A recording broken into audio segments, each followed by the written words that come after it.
할렐루야. 우리 주님을 사랑하시면 아멘 하시겠습니다. 오늘 같은 날은 아주 뜨겁게 사랑하셔야죠. 주님을 뜨겁게 사랑하시면 뜨겁게 아멘 하시겠습니다. 예, 아까 찬송을 했기 때문에 반주 깔아줘서 감사하고요. 오늘 시골 교회에 수요 저녁 예배 날씨가 엄청 추운데 그날따라 비도 왔대요. 성도들이 많이 왔을까요, 안 왔을까요? 비도 오고 날씨도 춥고 아유 그냥 아루목에 누워서 꼼짝도 하기 싫다. 그래서 그날따라 별로 성도들이 오지 않았답니다. 그랬더니 그날 오신 성도님들이 이렇게 말했답니다. 이런 날 주님이 오시면 좋겠다. 이런 날 주님이 오셨으면 좋겠다. 그냥 다 오는 날 말고 주님은 도저까지 오신다 그랬으니까 아이고 지금 들어오신 분들 계시는데 뭐 그러면서 이제 하시는 말씀이 야 이런 날 수요일 날 오후 밤 저녁 예배 비 엄청 쏟아지고 날씨 추워갖고 그냥 꼼짝도 하기 싫은 날 그날 교회 나온 성도들만 뭐 받게 하시옵소서, 들림 받게 하시옵소서. 참 그 얘기를 들으면서 참 사람 심리는 참 묘하다. 다 많이 와 주일날 왔으면 얼마나 좋겠어요. 근데 안 그래요. 보통은 나만 가야지. 여러분 사실상 이제 그런 분들이 왜 그렇게 하시냐 했더니 교회를 지키시는 분들이잖아요. 오늘도 이렇게 추석 명절에 오신 분들은 수요 예배를 뭐 하시는 분들이다? 지키시는 분들이죠. 오갈 데가 없는 분이 아니라 가장 정확한 친정에 와 계시는 분. 옆에 분하고 한번 축복하세요. 우리는 친정에 와 있습니다. 우리 친정이 어디예요? 하나님의 나라가 친정이죠. 그러니까 사실상 지금 어디 가 있은들 마음 편하겠습니까? 요즘은요 또 뭐 추석 무슨 뭐 차례 이런 걸 안 지내고 뭐 시어머니 며느리 뭐 온 가족들이 해외 여행을 같이 떠난답니다. 좋을까요, 안 좋을까요?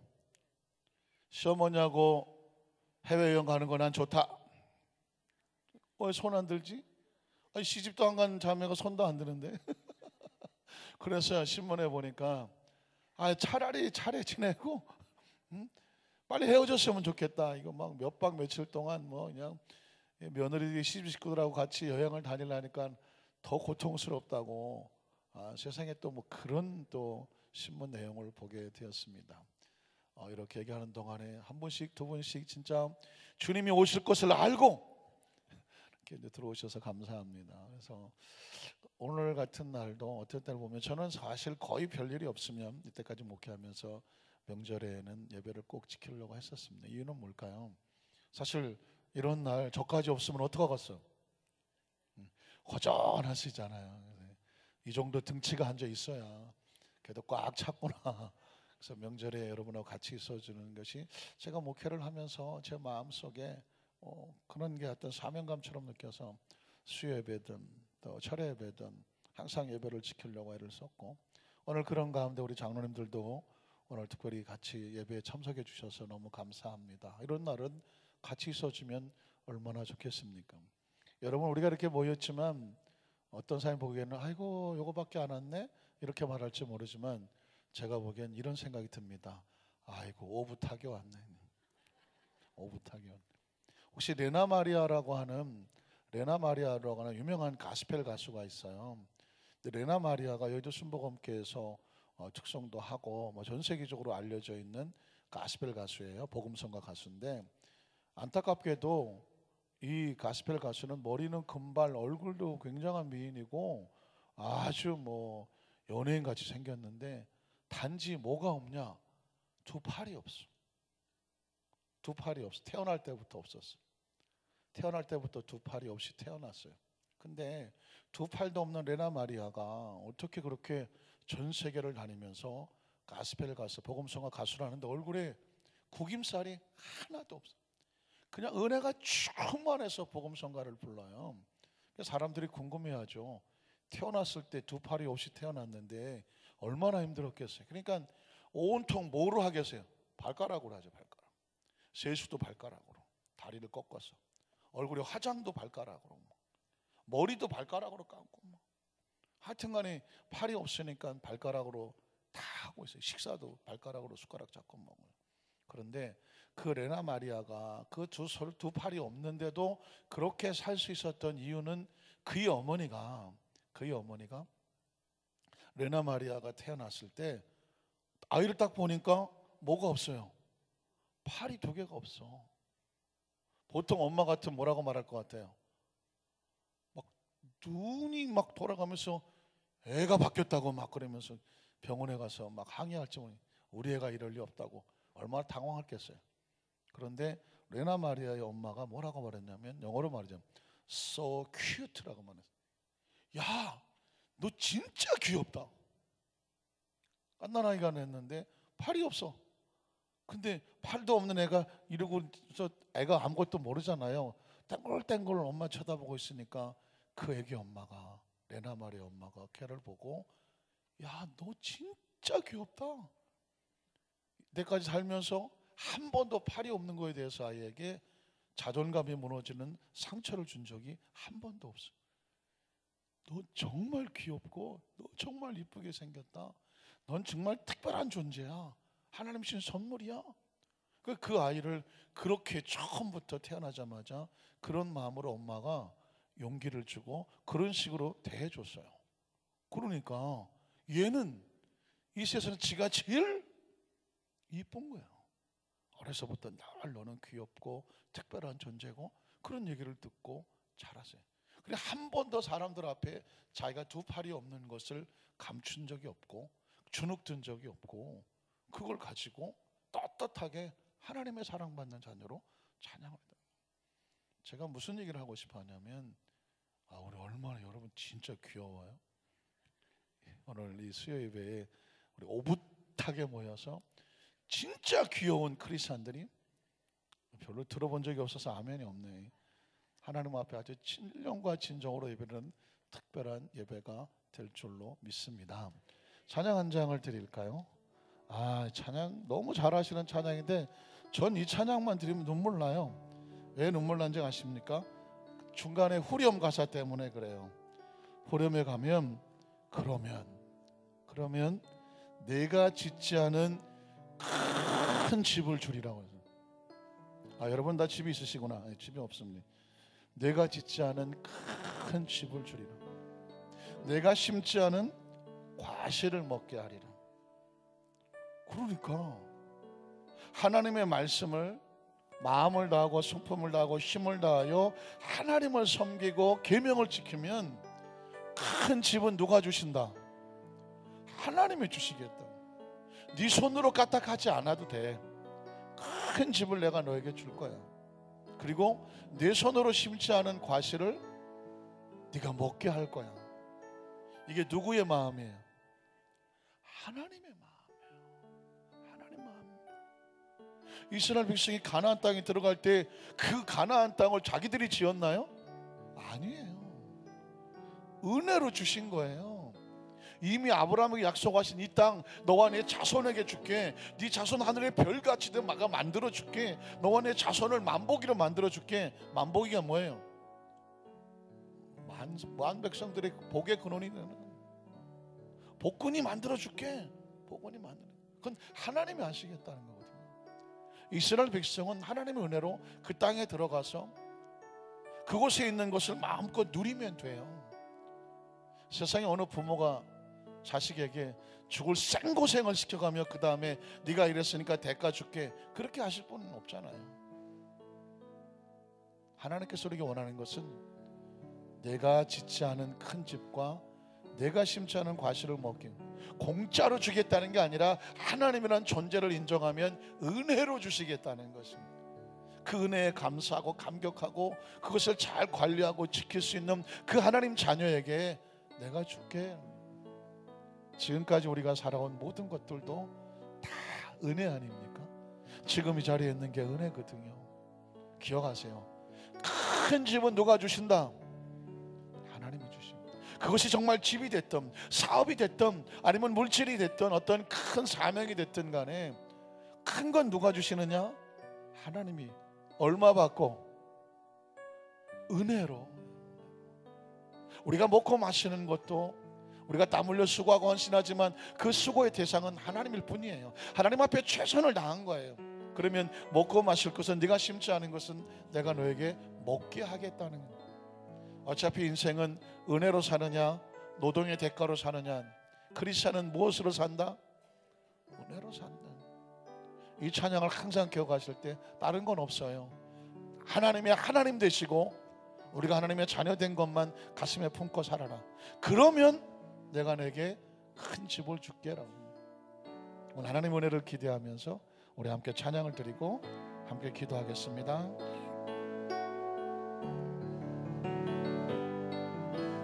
마음을 다하고 마음을 다하고 성품을 다하고 힘을 다하여서 여호와를 사랑하라. 내게 준 계명을 마음에 새기고 마음에 새기고 부지런히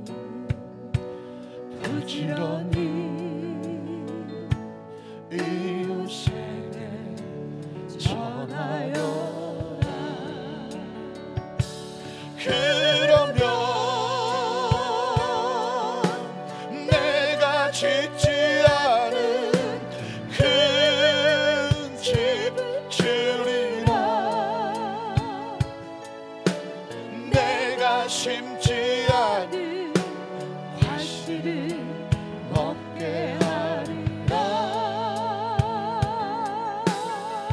그러나 한 가지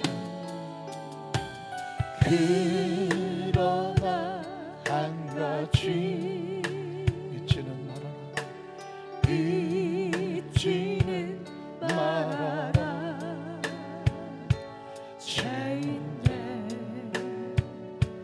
우리를 구원하신 여호와를.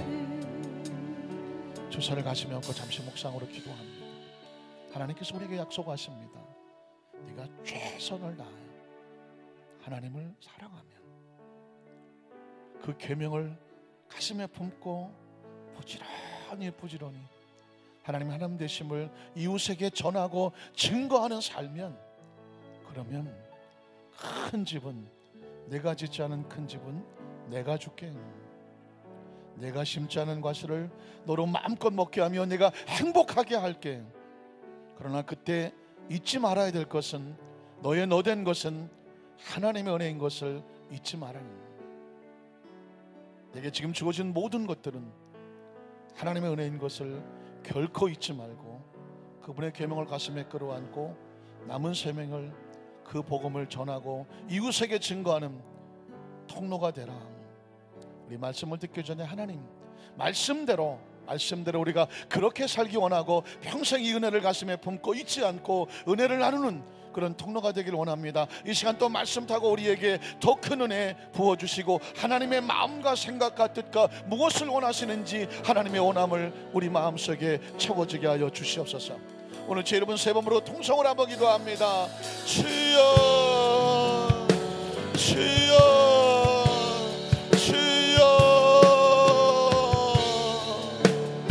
하나님의 마음, 하나님의 심령, 하나님께서 우리의 무엇을 원하시는지,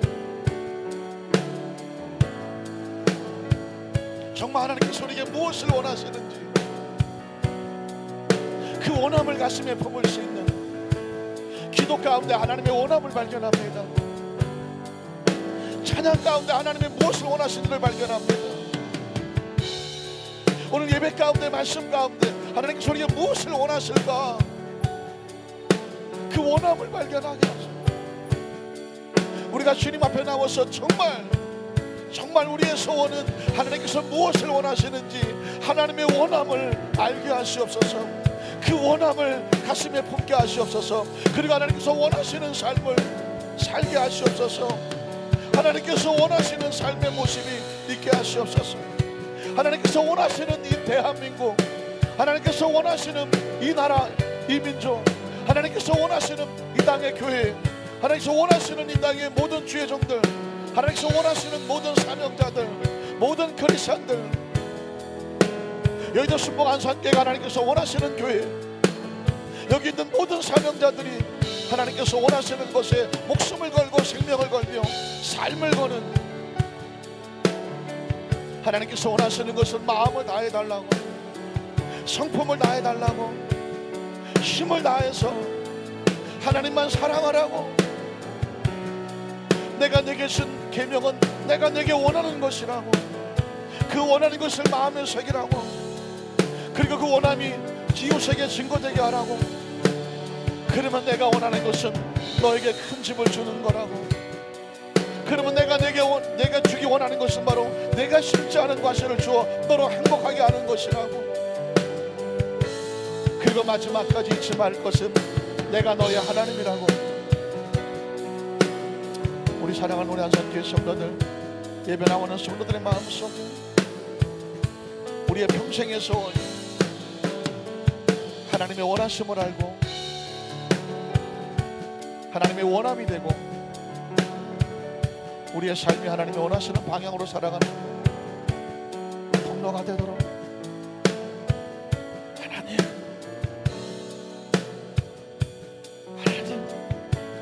이 은혜가 임하게 하시옵소서. 마음을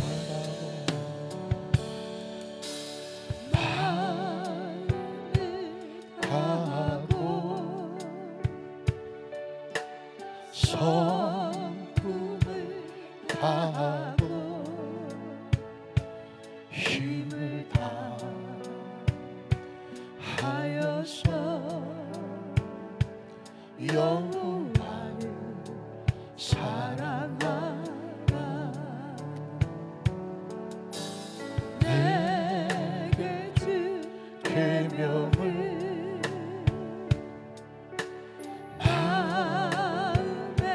새기고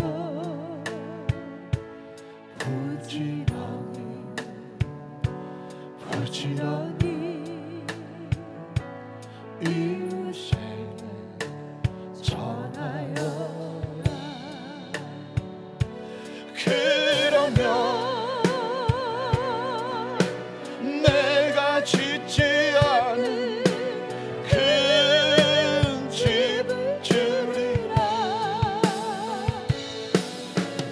내가 심지 않은 과실을 먹게 하리라.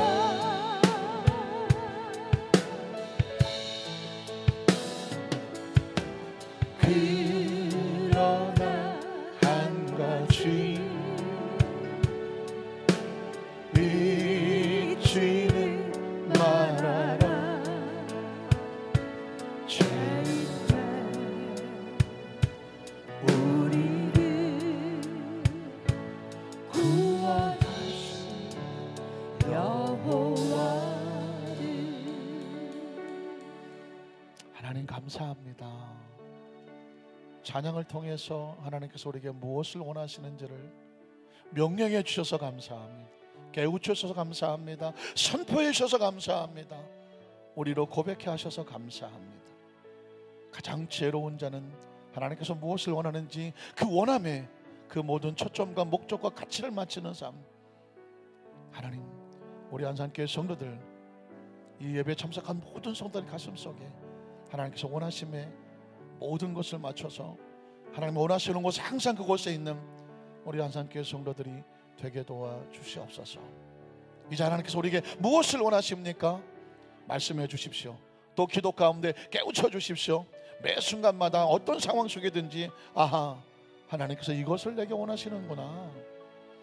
원하시는 것을 선택하고 원하시는 곳에 서고 원하시는 마음을 품고 원하시는 예배가 되고 원하시는 사명자가 되고 우리가 맡은 모든 직분이 하나님께서 기뻐하시는 그 사명을 위해서 그곳에서 땀 흘리고 수고하는 사명자들 되게 하시옵소서. 하나님, 특별한 날 특별한 성도들이 나왔습니다. 오늘 특별한 은혜가 또 생명이 넘쳐나게 하여 주시옵소서. 예수님 이름으로 간절히 축복하고 기도드리옵나이다. 아멘. 우리 자교에서 한번 축복하실까요? 하나님이 원하시는 삶을 사십시다.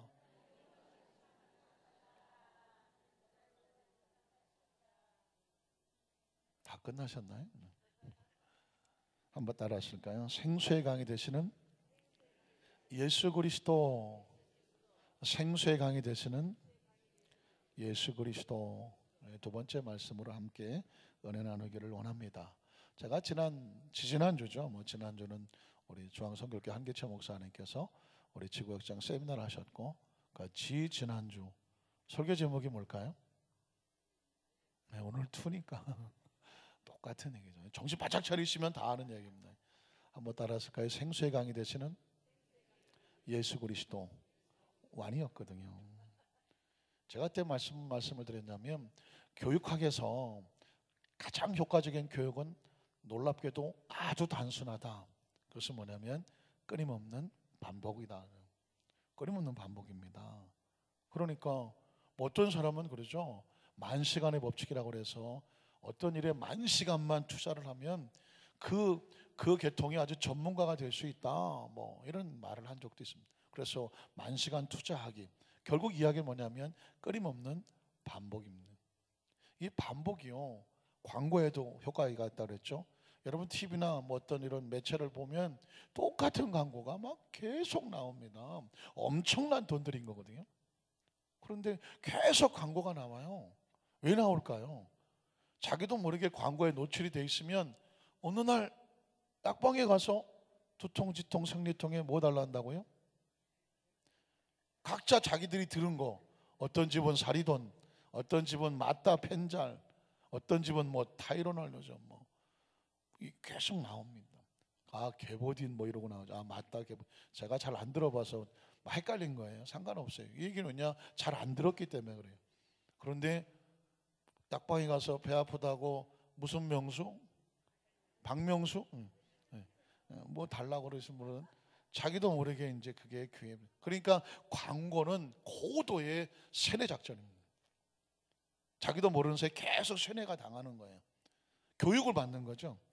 학습이 되고 의식화돼서 자기도 모르게 가면 누가 시키지도 않았는데 그거 달라고 말하는 것입니다. 이게 반복되는 교육이 굉장히 무섭습니다. 여러분이 아마 각자 가지고 있는 어떤 취미나 어떤 운동이나 아니면 어떤 생활에 필요한 어떤 은사들이 있다고 하면 여러분 그거 하나의 전문가가 되기 위해서 얼마나 많은 반복을 합니까? 저도 자랄 때 보면 저하고 나이가 비슷한 이모가 하나 있어요. 이모. 그런데 서울 예고를 다녀서 방학 때 되면, 아주 어렸을 때죠, 그 큰할머니 댁에 가면 그 이모가 피아노 앞에서 철철 울고 앉아 있습니다. 잘 왜 우는지 몰랐어요. 피아노 치면서 울고 있어. 그래서 왜 우느냐 그랬더니 말도 시키지 말라고 막 인상을 빡빡 쓰고 앉았고 하고 있어. 나중에 알고 보니까 하루에 몇 시간을 피아노를 안 치면 그 큰할머님이 떼찌 하는 거예요. 떼찌. 야 이년아 그러면서 막 패주는 거예요. 왜냐하면 피아노라는 것이 하루에 몇 시간씩 치지 않으면 손가락이 돌아가지를 않아. 그러니까 저하고 비슷한 또래의 이모였으니까 나가서 놀고 싶지 방학인데, 근데 그 집은 방학이 없어. 매일 몇 시간 TV 앉고, TV가 아니 피아노 앞에 쳐야 돼. 그러니까 그때 깨달은 게 있습니다. 와, 어느 정상에 서기 위해서는 항상 사실 우리 드럼 아시고 요즘 중고등학교 우리 태준 전사님 얘기를 하려니까 좀 애매하긴 하지만, 태준 전사님도 드럼을 엄청 잘 치잖아요. 드럼 안 칠 땐 뭐 할까요? 이거 하고 앉아있어요. 이렇게. 왜 그럴까요? 손을 계속 연습을 해야 돼. 이렇게. 그러니까 드럼이 그냥 되는 게 아니에요. 엄청나게. 혹시 아시죠? 발레는 아시나? 발레 해보신 분? 그거 안 해보시면 호텔에 발레 파킹이라도 해보신 분? 손 드신 분도 계시네. 발레는요, 발톱 이걸로 쓰잖아요. 이걸로 보시죠. 강수지라고 하는 우리 그 국립악당장도 하시는 분 발 봤죠? 거의 타조발이에요, 타조발. 그러니까 수도 없이, 보기만 해도 그냥 수도 없이, 이게 뭐예요? 이 발끝으로 쓰는 거. 엄청난 훈련 없이 무슨 뭐 김연아, 뭐 박지성 이름 되는 다 이런 사람들도요, 그냥 된 사람 아무도 없어. 엄청난 반복, 교육, 학습, 그 다음에 자기 몸에 기억이 되고 능력을 얻게 되고 서게 되는 거예요. 우연히 되는 것은 아무도 없어요. 그러면 신앙생활은 어떠냐? 마찬가지죠. 신앙생활도 어느 날 갑자기 기도가 막 되는 게 아니에요. 기도도 끊임없는 반복, 훈련, 엎드림이 필요해요. 하나님의 음성을 어떻게 듣냐고요? 끊임없이 엎드리라고 그러죠. 끊임없이 하나님 앞에 엎드려서 하나님의 은혜를 구하고, 그러다가 보면 그 깊이 속에 들어가면서 하나님의 감동을 주시고 음성도 주시고 인도도 주시는 거예요. 그러니까 절대로 신앙생활 속에서는 생활은 그냥 되지 않는다. 끊임없이 반복 속에 된 찬양도 마찬가지고요. 찬양도 마찬가지, 예배도 마찬가지입니다. 여러분 아시죠? 한 번만 주일날 빠져보세요. 아주 묘합니다. 주일 성수 한 번만 빠져보십시오. 다음 주일날 교회 가야 된다는 생각이 한 30-40%가 없어져요. 한 번 빠지고 나면. 지난주도 안 갔는데 이번 주 어떨까요? 자꾸 이게 습관화가 안 되면 그 나가고자 하는 에너지가 떨어져 나가요. 기도도 마찬가지죠. 기도도 끊임없이 기도 생활을 하는데 기도 생활을 놔보십시오. 될까요, 안 될까요? 그 다음에 기도하려고 하면 기도가 안 돼요. 찬양도 마찬가지고 예배도 마찬가지고 예물도 마찬가지입니다. 여러분 11조 한 번만 살짝 땡겨 먹어보세요. 그 다음 달에 11조 내기가 상당히 지난달 같지가 않아요. 이걸 해야 되나 말아야 되나, 한 30% 깎아낼까 말까 막 온통 고민을 자기 혼자 하고 있어요. 왜 그럴까요? 그것을 추진하시는 힘이 그만큼 떨어졌기 때문이에요. 봉사도 마찬가지입니다. 봉사도요, 아이고 이제 쉬어야지 내가 하고 봉사도 잠깐 놔보십시오. 그 다음에 봉사가 될까요, 안 될까요? 봉사 추진력이 떨어져 버립니다. 떨어져 버려요. 그래서 하나님의 일이라고 하는 것도 끊임없이 반복해서 그 텐션을, 그것을 계속 추진해서 나갈 수 있는 길을 유지를 해야 돼요. 이건 끊임없는 노력이 필요해요. 제가 예전에 대학원 다닐 때 그런 간증을 한번 했던 기억이 나는데, 1학년 때 갑자기 100명 가운데, 그때 여의도 교회가 막 수도 없이 부흥할 때니까 한 해에 교육자가 막 100명씩 들어갈 때였어요. 그때 한 800명, 900명 할 때거든요. 저희 동기가 100명이었어요. 1학년 때 들어가자마자 여의도에서 난다 긴다는 남성계, 여성계, 교회학교 기관에서 난다 긴다는 사람들이 다 들어왔어요. 왜냐하면 여의도 교육자는 그때만 해도 그 여의도 안에서만 다 훈련시키고 할 때였으니까. 그 와중에 들어가자마자 제가 나이가 제일 어리게 들어갔는데 저를 반장을 시켰네. 1학년 회장을 시켜놨죠. 1학년 회장. 그래서 연단과 훈련을 얼마나 받았는지 몰라요. 왜냐하면 각자 난다 긴다는 것들이 전부 고양이 새끼들 같아서 세월이 지나갔으니까 말 더럽게 안 듣고 안 듣더라고요. 그냥 맨날 울고 다녔어. 맨날 울고 다녔어. 그래서 이제 1학년을 마쳐서 다음에 2학년 될 때는 제가 안 하고 이제 다른 분이 됐어요. 세상 편하더만 그냥. 집에 섞일 일이 없으니까 전화 올 일도 없고, 전화 올 일이 없으니까 시달리게 하는 사람도 없고 너무 좋더라고요.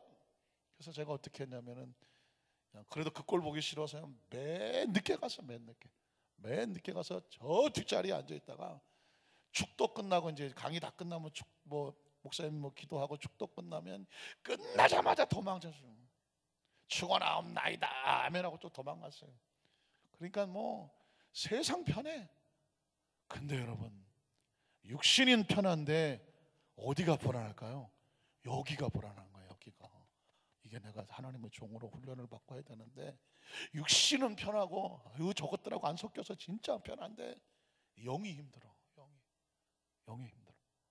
그래서 이제 2학년 2학기 때 3학년 되면서 총학생회 임원을 나갈 때 안 되겠다, 내가 영이 목말라서 못 살겠다. 그래서 제가 총학생회 총무를 나갔죠. 회장은 뭐 해봤어. 총무를 나갔어요. 그랬더니 뭐 회장은 뭐 둘인가 셋 나왔는데 총무는 8놈이나 나왔네. 8대1이야, 8대1. 그러니까 맨 끝에 순번을 꼽았더니 꼴찌야, 8번. 그럼 앞에 뭐 쟁쟁하게 소견 발표를 하더라고요. 그래서 뭐 저는 8번째 나가서 저를 기다리느라고 오랫동안 수고하셨다고. 그랬더니 또 뭐 그게 재밌다고 뭐 박수를 쳐주고 뭐. 어쨌든 그렇게 해갖고 어떻게 됐을까요? 제가 됐어요. 제가 됐어요. 이유는 딱 하나. 하나님의 일은 놓아서는 안 돼. 뭘 하든지 해야 돼. 뭘 하든지. 그 일을 해야 뭘 주실까요? 감당할 수 있는 뭘 줄까요? 능력을 줘요. 기억하세요. 하나님의 일은 뭘 하든지 해야 감당할 수 있는 능력을 주셔. 그 능력은 하늘에서 오는 거예요. 자신의 능력이 아니라 하늘에서 주시는 거고 하나님이 주시는 거예요. 요즘 우리 교회뿐만 아니라 교회 전반적으로 교회에서 약간 이상한 풍조가 흐르죠. 아이고 나 이제 권사 됐으니까 나는 이제 젊은 말 맡기고 난 좀 쉬어야지. 어린 반푼어치도 없는 소리 하지 마.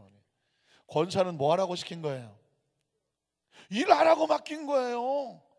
일하겠다고 작정하고 맡기는 게, 맡기는 게 권사예요. 일하라고 맡는 게 집사고 일하라고 맡는 게 장로님이고 안수집사님이가 한 거예요. 어떤 직분이든 이제 나는 좀 편하게 하라고 이 직분 주시는 하는 건 없어. 이거는 그건 한 달란트 맡은 거하고 똑같아. 받았는데 땅속에 쳐박고 아무것도 안 하는 거 똑같아요. 사명을 주실 때는 뭐 하라고 주시는 거다? 일하라고 주시는 거예요. 그러니까 절대로 뒤로 물러가면 안 돼.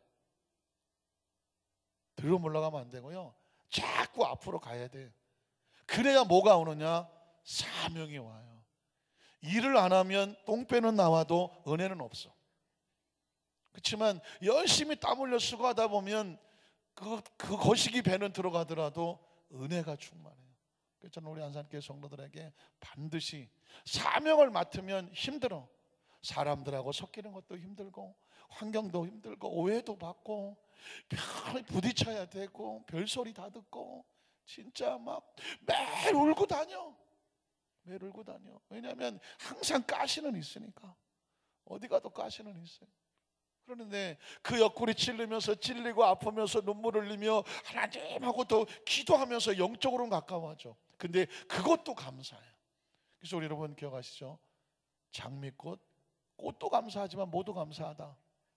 가시도 감사하는 거예요. 장미는 가시가 없으면 장미가 아니요. 얼마나 멋있어. 누가 만들었을까요? 제가 금방 만드는 거예요. 장미는 가시가 없으면 장미가 아니에요. 가시 없는 장미는 없어요. 어떻습니까? 기억하세요. 제가 오늘 말씀을 드리는 뭐냐면 반복이라는 것을 놓치지 말라는 거예요. 놓치면 흐름이 딱 끊어지면 유지가 안 돼. 아니 유지는 되겠지만 그 유지하기 위해서 얼마나 많은 더 많은 반복이 필요한지 몰라요. 자, 오늘 제가 성경에 들어가면서 신앙에도 반복이 필요한데 요한복음을 읽다가 요한복음 말씀을 나누다가 깜짝 놀랐어요. 여기 이런 하나님의 의도와 메시지가 숨겨져 있네. 그건 뭐냐면 요한복음 1장부터 제가 여기가 지금 7장까지 오는데 계속 하나님이 반복시키는 게 있어. 너 이거 요한복음 읽지? 계속 이거를 가슴에 새겨야 돼. 이걸 전해야 돼 하면서 반복되는 단어가 있는데 그게 뭐냐면 오늘 제목이에요. 한번 따라 하실까요? 예수님이 생명이다. 예수님이 생명이다. 이건 단 한순간도 놓치면 안 돼. 왜? 생명을 가지고 있는 사람이기 때문에 이 생명을 유지하려면 뭐가 우리 속에 들어야 되냐면 생명이 들어와야 되는데 그 생명의 근원이 누구다? 예수님이에요. 그러니까 성경을 읽어보면 요한복음 1장서부터 지금 7장이죠. 앞으로 21장까지 계속 가야 되는데 계속 우리 속에 선포되는 말이 있어요. 누가 생명이다?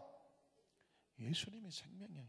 이건 절대로 잊어버리면 안 돼. 이걸 잊어버리는 순간 생명을 놓쳤기 때문에 마치 전기 콘센트 뽑아놓은 것처럼 뭐 TV도 있고 뭐 마이크도 있고 뭔가 있긴 있지만 작동을 안 해.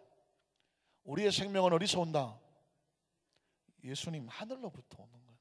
믿으십니까?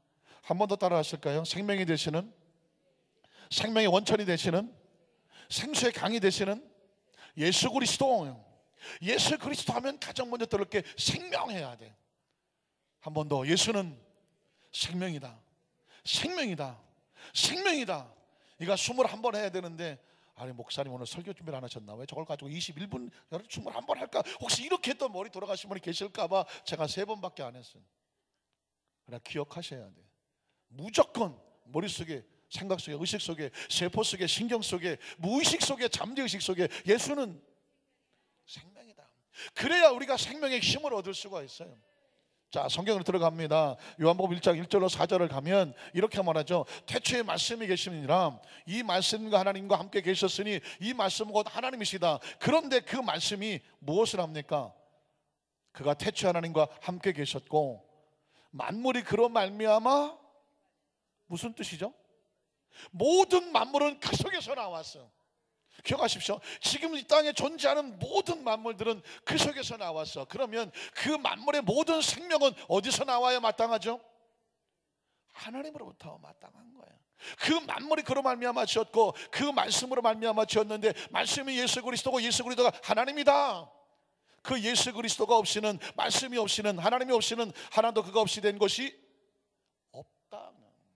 엄청난 선이죠. 요한복음 1장 1절 예수가 생명이다 선언하고 있습니다.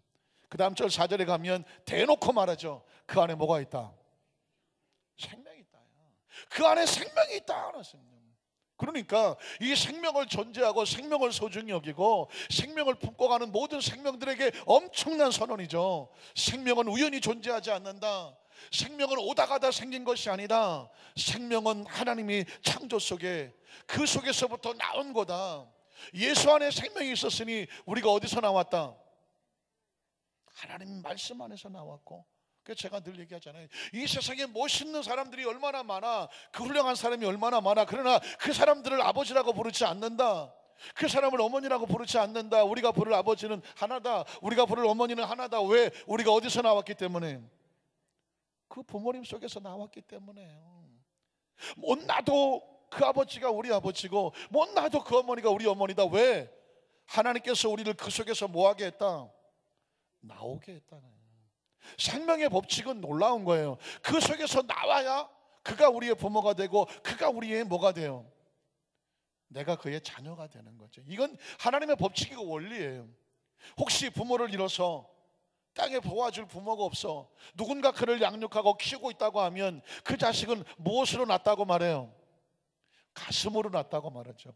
내가 생리적으로 낳을 수는 없지만 혹시 입양을 했거나 아니면 혹시라도 어떤 시설에서 아이를 돌보고 있다, 내가 그의 어머니다, 그의 아버지다라고 하면 내가 그 속에서 내 가슴으로 그를 낳았다고 하는 내 심령이 그 속에 있기 때문에 그런 표현을 쓰는 것입니다. 그러니 생명은 우연히 존재하지 않는다. 그 생명의 원천은 예수님이다, 말씀이다, 하나님이다. 우리는 어디서 나왔다? 그 속에서 나왔다. 그러니 이 생명에도 가장 소중한 빛은 누구예요? 하나님이고 말씀이고 예수 그리스도. 같은 말입니다. 이 생명은 사람들의 빛이다. 예수님이 생명이 저와 여러분에게 어둠으로 대면되고 죽음이라고 대면되는 처절한 절망에서 오직 예수님만이 우리의 생명이다. 여러분, 이 땅의 삶을 살아가면서 생명보다 소중한 건 없습니다. 육체를 가지고 있으니까. 그래서 여러분, 생명을 다른 말로 말하면 육체의 생명은 건강이라고 말할 수 있죠. 누가 그런 말을 하죠? 돈을 잃으면 얼마 잃은 거예요? 조금 잃은 거죠. 명예를 잃으면 얼마 잃은 거예요? 많이 잃는 거예요. 많이. 그런데 건강을 잃으면 얼마 잃은 거예요? 다 잃은 거예요. 건강이 없으면 돈도 필요 없어요. 건강이 없으면 명예도 필요 없어요. 아무것도 못해요. 그 건강은 다른 말로 말하면 생명이에요. 믿으십니까? 그러니까 육체의 생명을 건강이라고 말하면 영적인 생명도 마찬가지죠. 영적인 능력이 없으면 직분을 줘도 안타깝지만 영적인 능력이 없으면 직분이 감당이 안 됩니다. 감당할 수 없는 사람에게 그 직분을 맡기면 안타깝지만 모든 사람이 다 알죠. 아유, 저거 어떻습니까? 그러니까 사명과 직분을 감당하기 위해서는 마땅히 감당할 만한 영적인 생명을 채워야 돼. 영적으로 단단해야 돼. 서야 돼. 감당할 수 있어야 돼. 그러니까 직분을 구하지 말고 감당할 수 있는 영적인 능력을 구해야 되죠. 마찬가지입니다. 물질을 구하기 전에 물질을 감당할 수 있는 능력이 필요한 거예요. 잘못된 집에 물질 들어가면요, 폐가 망신합니다. 제가 교구장 때 방화동에서 교구장을 했는데, 그때 당시에 제가 맡았던 방화동 지역은 재개발했어요. 다 막 재개발 뜯겨 나가는. 재개발하면 뭐가 들어와요? 보상이 들어오죠. 어느 집에 10억이 들어왔어. 보상을 받은. 엄청난 돈이죠. 93년도 엄청난 돈입니다. 그런데 신문에 대문짝 날 만한 살인 사건이 났어. 그 집의 막내 아들이 형 둘, 아버지 다 찔러 죽였어. 큰 방화동 살인 사건 엄청났습니다. 왜 그런지 아십니까? 그 아들 셋이 있는데 막내가 약간 상태가 조금 떨어져, 지능이. 그러니까 그 아들 둘하고 아버지하고 셋이 앉아갖고, 야, 10억이 지금 보상이 나왔는데 이거 우리가 어떻게 할까 하면서 셋이 어떻게 이렇게 나눠 가질 생각을 했어요. 야, 큰아들 너, 둘째 아들 너, 그리고 또 아버님 뭐 이렇게 해갖고. 근데 막내는 약간 상태가, 지능이 떨어지니까 아이 쟤는 뭐 하고 밀어넣었어. 근데 마침 그 소리를 밖에서 들었어, 막내가. 이게 돌로 좀 이야기 뭐 돌아버리죠. 그래갖고는 술을 잔뜩 처먹고 밤에 그 형들 다 자고 아버지 자는데 거길 들어와서 셋을 다 찔러 죽였어. 난리 났어요. 10억이 들어왔는데 한 놈은 살인자가 되고 셋은 다 돌아가셨어. 그 엄청난 사건이었습니다. 그때 제가 깜짝 놀랐어요. 야, 돈이라고 하는 것도 감당할 수 없는 집에 들어가니까 다 폐가망신하는구나. 제가 일산에 살 때도 일산도 신도시 막 개발할 때죠. 개발할 때 그 일산 본토 사람들이 보상 엄청 받았습니다. 그 중에 보상 받아서 잘 사는 사람 얼마나 될까요? 별로 없어요. 그 돈 가지고 갑자기 목돈이 생기니까 막 도박을 하기 시작하고 뭐 어디 딴 데다가 또 그걸 어떻게 쏟아갖고 제대로 관리한 사람이 별로 없었다는. 아주 또 뭐 잘 아시는 얘기지만 미국의 로또 같은 거 뭐 엄청난 돈이 들어오잖아요. 상상이 안 돼요. 뭐 수십억 수백억씩 들어와요. 그 사람들의 결말을 연구한 사람들도 있어요. 어떻게 됐을까요? 거의 제대로 된 사람 없어요. 거의 마약 중독, 거의 뭐 알코올 중독, 그리고 또 다시 도박 중독, 다 거의 폐가망신합니다. 물론 지혜로운 사람들도 있죠.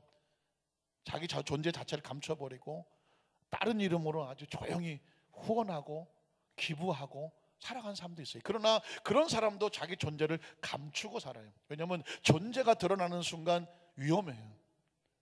그때 깨달아진 게 있어요. 이건 아주 단순한 세상에 벌어지는 거지만 어떤 거든지 뭐 할 수 있어야 되냐면 감당할 수 있는 능력이 있어야 축복이에요.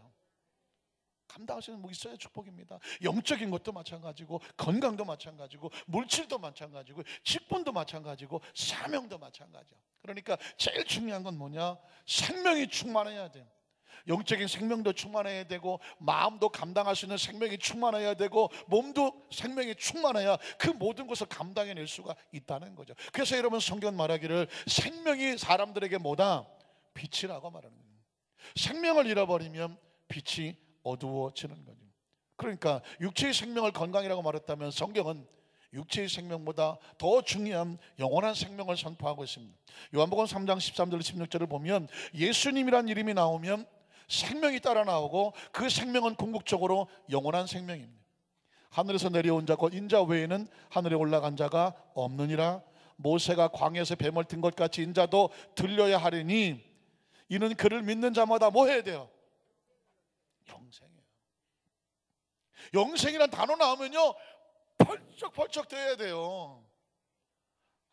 이제 우리 성도들 너무 얌전하셨고 거의 무슨 양반집 영의정 좌의정 출신들 그 집안에 자자손손을 하셨는지 몰라도 반응이 별로 없어요. 여러분 영생이란 단어를 성경에 처음 발견했을 때 반응이 어땠을까요? 영생이란 개념이 없다니까요. 이 땅에서 살다가 죽는 곳으로 그것을 하는 사람들에게 기껏해야 저 피라미드 세워놓고 이런 데도 거기다 집어넣고 나중에 미이라 만들어서 영혼이 다시 돌아올 걸 기대하던 그런 시대, 진시황처럼 어디 전 세계 어디 사람 보내서 불러쳐 구해오라고 안 죽으려고 몸부림치는, 지금은 똑같은 짓 하고 있죠. 미국에서 보면 냉동실에다 집어넣고요, 암에 걸렸어, 아주 그냥 급속으로 냉동을 시킨 다음에 수십 년 수백 년 후에 그 암을 치료할 수 있는 능력이 생길 때 그때 뚜껑 열고 해동시켜서 그때 치료해서 살겠다고 하는 거예요.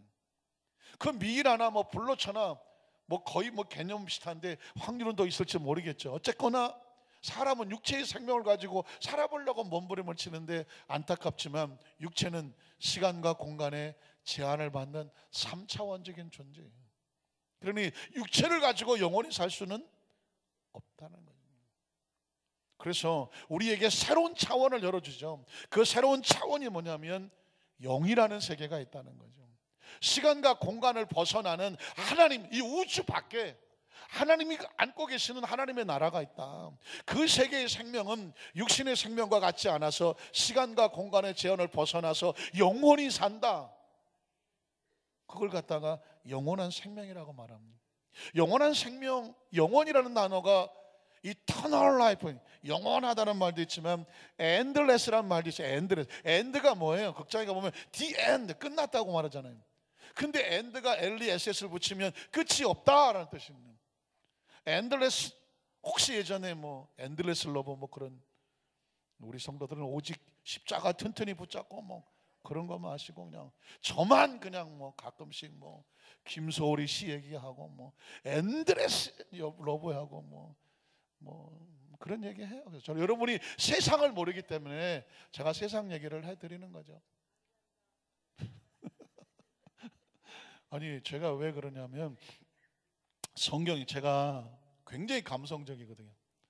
영화 좋아하고 음악 좋아하고 시 좋아하고 소설 좋아하고 물론 운동도 좋아하고 또 논리도 좋아하고 또 옛날에 추리 소설 이런 거 좋아하고, 어쩌면 저는 세상에 굉장히 모든 곳에서 다 알고 싶은 사람이에요.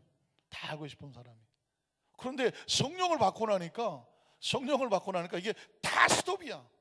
다 스톱. 저는 강단에 서서요 좋고 한마디를 못했어요. 무슨 세상적인 얘기 한마디도 안 했어요. 성령 받고 하나님이 그냥 꽉 붙잡고 오직 처음부터 마지막까지 성경 얘기만 하다 끝났어요. 그러다가 제가 미국에 선교사를 갔다가 제 어떤 그 사역의 변화가 왔어요. 왜냐하면 한 집에 신방을 갔더니 옆에 그냥 비디오가 잔뜩 쌓여요. 대장금 한창, 옛날에 대장금 아시죠? 그러니까 조국을 떠나 있고 미국에 있으면서 사람들이 외롭잖아요. 한국 TV도 잘 안 나올 때 뉴스나 잠깐 나오고, 이분들이 그 시간 나시면 한국에 대한 그리움 때문에 그 드라마 대장금을 그렇게 보시는 거예요. 근데 나만 몰라. 이 성도들은 모이면 대장금 얘기만 하고 있고, 아니 목사님 대장금이 그게 뭐 하는 거냐고 대화가 안 되네. 그때 제가 깜짝 놀란 게 있어요. 이분들이 교회에서 신앙생활은 하지만 삶 속에서 벌어지는 거를 내가 모르고 있구나. 그러면서 저도 어느 날 대장금을 잔뜩 빌려다 놓고 이제 보기 시작했어요. 엄청 재밌더만. 물론 이제 한국말을 들을 수 있고 아이에게 한국말을 노출시키기도 하고, 그러면서도 그 어려운 역경 가운데 사는 것도 보고 한국에 대한 생각도 하고, 그러면서 제가 깨달은 게 있었어요. 하나님께서 우리에게 원하시는 것은 공감이다, 공감. 그러니까 하나님께서 저 하늘에 계시면서 하늘에서 말씀하지 않잖아요. 세상에 우리와 똑같이 옷을 입고 내려오시잖아요. 우리의 언어를 쓰시고 우리의 생활을 하면서 우리와 같이 있어주면서 같이 느껴주잖아요. 그분도 외로웠을 것이고 그분도 서러웠을 것이고 그분도 어떤 상황 가운데는 처참하고 고통했을 것. 겟세마네 동산에서 주님이 그렇게 표현하잖아요. 내가 심히 민망하여 죽을 지경이다라고. 우리가 겪는 모든 것을 공감해주고, 저는 그래서 그게 너무 감사하다는 거죠. 그래서 하나님의 말씀은 한쪽에는 성경, 한쪽에는 신문, 그걸 말해서 한쪽에는 텍스트라고 하는 하나님의 원리, 하나는 컨텍스트라고 하는 삶의 상황, 우리의 상황 가운데 하나님의 원리를 어떻게 적용할 수 있을지, 이 두 가지가 잘 밸런스를 맞출 때 비로소 신앙과 생활이 균형을 잡을 수 있는 거예요. 근데 우리 안산교회 성도들은 오로지 성경밖에 모르시고 기도와 말씀 외에는 별로 관심이 없으시기 때문에 제가 여러분에게 이제 가끔가다 영화 얘기도 하고 드라마 얘기도 하고 태진아 얘기도 하고 비화 얘기도 하고 하는 얘기 뭐냐면 삶 속에 그런 일이 벌어지고 있음을 알고 계시라. 기억하십시오. 영생을 잊지 마셔야 돼요. 영생이란 뭐냐? 우리가 살고 있는 세상은 금방 옷 벗을 때가 와요. 옷 벗어요. 육체가 장막이 있기 때문에 옷을 벗는다. 집이 허물어진다. 하나님께서 우리에게 원하시는 것은 그러나 너희는 영원히 존재할 존재다. 믿으십니까? 그게 생명. 이거는 예수님 안에서만 생명이 오는 거예요. 생명이 안에서만. 어쩌면 여러분이 목사님 전 영생 뻔히 아는데요, 그런 것 같지만 죄송하지만 우리는 영생이라는 걸 기억하지 아니하면 육체는 이 세상에서 사는 그 인식에 모두 익숙해 있기 때문에 영생에 대한 개념이 별로 없어요. 그러나 분명히 기억하십시오. 육체는 죽는 걸 두려워하지만 영혼은 하늘을 사모해요. 이 두 가지의 밸런스를 유지되 육신을 위해서는 건강을 관리하지만 영혼을 위해서는 항상 영생을 기억해야 돼요. 영생의 말씀을 들어야 되고 영생의 차원을 의식해야 돼요. 예수님 그러면 생명인데 그 생명의 끝은 뭐다? 영생을 얻게 하려 하심이는. 자, 제가 아까 설교 전에 그런 기도를 했어요. 하나님이 무엇을 원하십니까? 신앙생활의 가장 궁극적인 목적, 하나님 내게 무엇을 원하실까?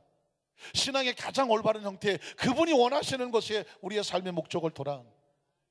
그분이 오늘 성경 본문 속에 뭘 원하냐면 너희는 무엇을 얻어라? 영생을 얻어라. 죄 속에 영이 죽어버리고 영원히 사는 생명을 잃어버린 너희 인생들아, 예수 그리스도로 말미암아 나는 너희가 뭐 하기를 원한다? 영생을 회복하기 원한다. 영생을 다시 찾기를 원한다. 영생을 얻기를 원한다. 그래서 여러분 성경은요 계속 넘겨보면 계속 생명 이야기가 나옵니다. 요한복음 3장 34절로 36절을 보면 하나님이 보내신 이는 하나님 말씀을 하시나니 하나님이 성령을 한량없이 주심이니라. 아버지께서 아들을 사랑하사 만물을 다 그의 손에 주셨으니 아들을 믿는 자에게는 뭐가 있어요? 영생이 있어요. 아들을 믿는 자에게 영혼이 잘되고 범사가 잘되고 강건하고 생명을 때 풍성히 얻는 그 모든 궁극적인 축복의 포괄적인 것은 뭐냐? 영생이에요. 영생을 얘기하면 막 눈이 반짝반짝하고 막 쌍꺼풀이 막 바짝 올라가고 막 코끝이 발랑발랑하고 얼굴이 번쩍번쩍해야 되는데 우리 성도들은 이미 영생에 계신 분, 저 영생 저 위에 계신 분들 같아요. 영생하면은요, 누가 영생에 말하면요, 눈가를 똑바로 뜨셔야 돼요. 그리고 막 심장이 벌렁벌렁해야 되고 영생에 대한 반응이 있어야 돼요. 믿으십니까? 알아요. 아유 목사님 오늘 같은 날은 좀 일찍 끝내주시지. 뭐 그렇게 길게 하시고 끝나고 내가 빨리 지금 갈 일이 많고 지금 그런데 왜 저렇게 하실까? 전 앉아서 다 알아요, 다 알아. 여러분 집에 가셔서 내 얘기하는 거 다 들린다니까. 말씀을 정리하기를 원합니다. 사랑하는 성도 여러분, 오늘 추석이잖아요. 다 고향을 찾아가잖아요. 왜 고향을 찾아갈까요? 우리의 육신의 생명이 나온 곳이 고향이잖아요. 수고 초심이라 여우도 죽을 때는 머리를 자기 그 굴을 향해서 두고 코끼리도 죽을 때는 그 무덤을 향해서 먼 여정을 떠난다고 합니다. 크리스찬도 인생의 삶을 살기 때문에 추석이다 구정이다 돌아가신 분들 뭐 벌초도 하고 묘지도 찾아가고 조상들 세상 사람들은 뭐 차례도 지내고 그 은덕을 잊지 않으려고 하잖아요. 고향의 뿌리 때문에 그러는 것이거든요. 크리스찬의 뿌리는 무덤도 아니고 그리고 우리가 어떤 일시적인 어떤 지옥도 아니에요. 반드시 기억할 것은 하늘이에요. 하나님의 나라예요. 그리고 우리의 생명은 예수 그리스도와 함께 영원히 가요. 오늘 본문의 요한복음 7장에 누구든지 목마르거든 내게로 오라고 말해요. 나를 믿는 자에게는 그 뱃속에서 생수의 강이 넘쳐날 거라는. 오늘 여러분 어느 곳에 어디에 있든지 예수 생명을 가지고 그 가슴 속에는 기쁨과 소망이 넘쳐나시기를 주님의 이름으로 축원합니다. 기도하겠습니다. 하나님 아버지,